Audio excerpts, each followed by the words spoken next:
அஸ்ஸலாமு அலைக்கும் வரஹ்மத்துல்லாஹி வபரகாத்துஹு. அன்பானவர்களே, இன்றைக்கு நம்ம பார்க்க இருப்பது அல்லாஹுவின் நண்பர் இப்ராஹிம் அலைஹிஸ்ஸலாம் அவர்கள். அல்லாஹுவின் நண்பர் என்று பிரகடனப்படுத்தக்கூடிய அளவுக்கு இப்ராஹிம் அலைஹிஸ்ஸலாம் அவர்களுடைய அந்தஸ்தையும் கண்ணியத்தையும் உயர்த்தக்கூடியதாக இருந்திருக்கிறது அப்படின்னா அவர்கள் செய்ததுதான் என்ன? அல்லாஹ் சுபஹான தஆலா தன் திருமறையில இப்ராஹிம் அலைஹிஸ்ஸலாம் அவங்கள பத்தி சொல்லும் போது என்ன என்ன மாதிரி அல்லாஹ் சொல்லி காட்டுறான் அப்படின்னு பாத்தீங்கன்னா, அவர்கள் கட்டுப்படக்கூடியவர்களாகவும் கீழ்ப்படியக்கூடியவர்களாகவும் இருந்திருக்கிறாங்க.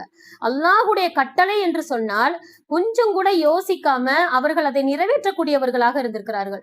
பல நாட்களுக்கு அப்புறம் பிறந்த தன் மகனை அறுத்து பலியிடுவதாக அவர்கள் கண்ட கனவை கொஞ்சம் கூட அவர்கள் மாடையோ ஆடையோ ஒட்டகத்தையோ அறுப்பதற்காக அவர்கள் அல்லாஹ்விடத்துல கேட்காம தன் மகனை அறுத்து பலியிட வேண்டும் என்று அவர்கள் கண்ட கனவை உடனடியாக நிறைவேற்றுவதற்காக அவர்கள் தயாரானார்கள்.